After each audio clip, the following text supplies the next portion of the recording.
হযরত জাবের রাদিয়াল্লাহু তাআলা তিনি একদিন আল্লাহর নবীকে দাওয়াত করলেন। এটা খাসাসুল কুবরার মধ্যে বর্ণিত আছে, দ্বিতীয় খণ্ডে 112 নম্বর পৃষ্ঠায়। দেখুন ভাইয়ের আমার, গভীর খেয়াল।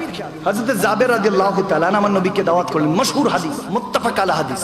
যখন দাওয়াত করলেন, ওই দিন দেখতেছেন আমার রাসূল আরবি না খেয়ে আছে। তো জাবের রাদিয়াল্লাহু তাআলা তিনি ঘরে দৌড়ে আসলেন, তেনার স্ত্রীকে, ওয়াইফকে বললেন, ঘরে কি খাবার আছে? বলতেছি একটু আটা হবে, অল্প কিছু, আর একটা বকরি আছে, এছাড়া কিছু নেই। তিনি বললেন, আমার মদিনাওয়ালা না খেয়ে আছে, আমি জাবেরের সহ্য হচ্ছে না, আমি কখনো আমার রাসূলকে, আমার মুর্শিদে মদিনাকে আমি কখনো না খেয়ে থাকতে দেখতে পারবো না। আমার বিবি সাহেবা, বেগম সাহেবা, তাড়াতাড়ি তুমি এক কাজ করো, রুটি পাকাও, আমি বকরিটা জবাই করে আনছি। এখন যখন জবাই করতে গেলেন, হযরত জাবের রাদিয়াল্লাহু তাআলার দুইটা ছেলে সন্তান ছিল, তারাও দেখলো যে একটা বকরিকে নিয়ে হযরত জাবের রাদিয়াল্লাহু তাআলা আল্লাহর নামে কুরবানি দিলেন। ফাসাল্লি লিরাব্বিকা ওয়ানহার। আমার আল্লাহ বলেছেন, আমি আল্লাহর নামে কুরবানি করো, আমি আল্লাহর কাছে কুরবানি বড় পছন্দ। সুবহানাল্লাহ। যখন উনি কুরবানি আল্লাহর নামে করছেন, আর সে গোশতটা খাবেন হলো আমার রাসূলুল্লাহ। সুবহানাল্লাহ। তাহলে তো কত দামি। তিনি তখন কুরবানি করছেন। এখন তেনার যে দুই ছেলে আছে, অল্প বয়সের ছোট বাচ্চা, সেই দুইটা বাচ্চা দেখলেন যে তার বাবা বকরি কোরবানি দিচ্ছে। তো বড় ভাই তার ছোট ভাইকে বলছে, চলো ছাদে চলো। ছাদে গেল, একটা ধারালো তলোয়ার নিল, বললো যে চলো বকরির মতো তোমাকে আমি জবাই করি আল্লাহর নামে।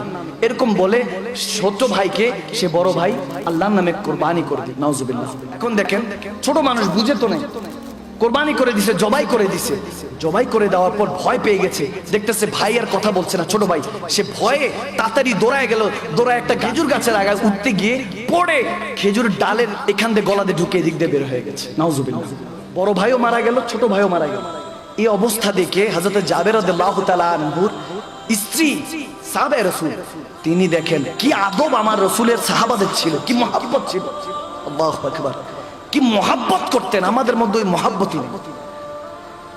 আল্লাহু আকবার। তো যখন দেখলেন দুটা সন্তান, নিজের রক্ত, নিজের ব্লাড, সে সন্তান, আদরের সন্তান, সে সন্তানকে যখন দেখলেন মরে পড়ে আছে, দুই সন্তানকে, মার কষ্ট হলো, মায়ের অন্তর ফেটে গেল, চিৎকার দিয়ে কাঁদবে। দুইটা সন্তানকে তাড়াতাড়ি এনে শোয়াই দিল খাটের মধ্যে। রক্তাক্ত অবস্থায় দুইটা সন্তান শুয়ে আছে।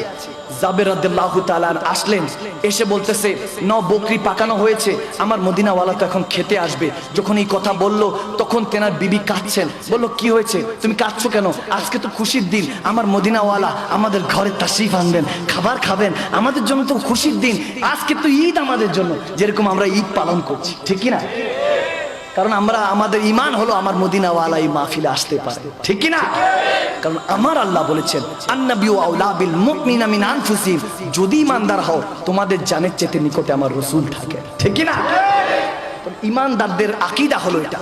এখন দেখেন, যখন কাঁদছে, জাবের রাদিয়াল্লাহু তাআলা তাকে বলল, কেন কাঁদছো? বলতেছে, খুব ব্যাড নিউজ আছে, সেটা হলো আমার বড় ছেলে, ছোট ছেলে এরকম ঘটনা করে তারা শহীদ হয়ে গেছে, ইন্তেকাল হয়ে গেছে। জাবের রাদিয়াল্লাহু তাআলা তার স্ত্রীর চোখের পানি মুছে দিলেন, বললেন, আজকে অন্তত কেঁদো না, আজকে তো খুশির দিন, আজকে তো ঈদের দিন, আজকে কেঁদো না, আজকে মদিনাওয়ালা আজকে আসবেন, আমাদের এখানে ঘরের তাশরিফ এনে খাবার খাবেন, আমার রাসূল আরবি না খেয়ে আছেন, আমার জাবের সহ্য হচ্ছে না, আজকে আমার সন্তান চলে গেছে, চলে যাক, আমার সয় সম্পত্তি চলে গেছে, চলে যাক, সব চলে যাক, কিন্তু আমার মদিনাওয়ালার মুখের মুচকি হাসি যাতে সর্বদা থাকে। সুবহানাল্লাহ। যখন এটা বললে, তখন আমার মদিনাওয়ালা জাবের রাদিয়াল্লাহু তাআলা ঘরে যখন আসলেন, তাশরিফ আনলেন, মদিনাওয়ালা একসাথে খাবার খাচ্ছেন, খাবার পেশ করা হলো, বকরির গোশত এবং রুটি যখন পেশ করা হলো, আমার মদিনাওয়ালার কাছে আল্লাহ জিবরিলকে পাঠালেন যে যান, জাবেরকে বলেন তার সন্তানকে ডাকতে, আমার মদিনাওয়ালার সাথে বসে খাবার খাওয়ার জন্য। সুবহানাল্লাহ। এটা তো একটা সুন্নত হয়, সুন্নত শিখিয়েছেন আল্লাহ। যখন আপনার ঘরে মেহমান আসবে, আপনি যখন মেজবান হবেন, তখন মেহমানের সাথে বসে খাওয়া সুন্নত, ঠিক কিনা? আওয়াজ দিয়ে বলেন, সুন্নত, এবং বেটারটা খাওয়া সুন্নত। এবার খেয়াল করুন, যখন মদিনাওয়ালা খাচ্ছেন, ডাক দিলেন, জাবের যাও, তোমার সন্তানকে, তোমার আহালকে, পরিবারকে ডাক দাও। তখন জাবের রাদিয়াল্লাহু তাআলা বলতেছেন, ইয়া রাসূলুল্লাহ, তারা একটু তাকলিফে আছে, আপনি খাবার খান, সমস্যা নাই। আমার মদিনাওয়ালা বলতেছেন, না, তাদেরকে ডাকো, আমি তাদেরকে নিয়ে খেতে চাই। জাবের রাদিয়াল্লাহু তাআলা জানাতে চাচ্ছেন না, কারণ আমার মদিনাওয়ালা ক্ষুধার্ত, চাচ্ছেন না যে আমার মদিনাওয়ালাকে কষ্ট দিয়ে।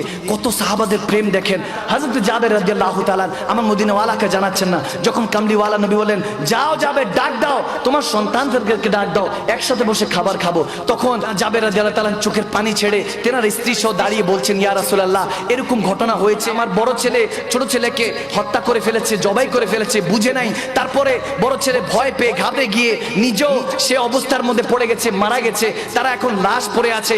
আমার মদিনাওয়ালা বললেন জাবের যাও সেই তোমার সন্তানদেরকে যায় বলো মদিনাতুল মুনাওয়ারার রাসূল আরবি এসেছে, মুহাম্মদ আরবি আল্লাহর হাবিব তাদেরকে ডেকেছে, ডাক দাও যাও।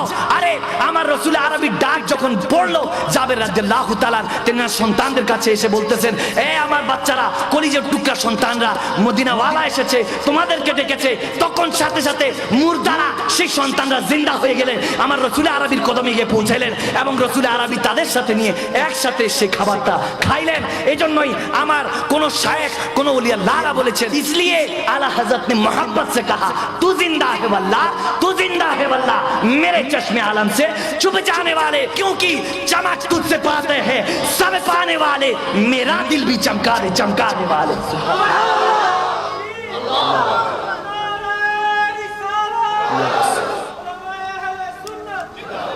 সুবহানাল্লাহ পড়ুন। তোরে মদিনাওয়ালাকে ভালোবাসলে আমার রাসূল আরবিকে ভালোবাসলে লাভ না ক্ষতি, আওয়াজ দে বলেন আর একটু চওয়াজে। আমার মদিনাওয়ালার আদব ছিল এটা, আখলাক ছিল এটা। সাহাবায়ে রাসূলরা মদিনাওয়ালাকে ফলো করতেন, রাসূল আরবি থেকে অবজার্ভ করে তেনারা সাহাবায়ে রাসূল হয়েছে, ঠিক কি না? এই জন্যই আল্লাহ তাবারক ওয়া তাআলা সাহাবায়ে রাসূলদেরকে বলেছেন লাকাদ রাদিয়াল্লাহু আনিল মুমিনিনা ইয ইউবাইনুকা তাহতা শাজারা, তেনাদের সাহাবাদের নামে শেষের জন্য রাদিয়াল্লাহু তাআলা আমরা বসাই, কারণ আল্লাহ তেনাদের উপর রাজি, ঠিক কি না? এটার কারণ কি? তার কারণ হলো রাসূল আরবি। সুবহানাল্লাহ। আল্লাহ আমাদেরকে বুঝার তৌফিক দান করুন। আর একটু চাওয়াজে বলুন।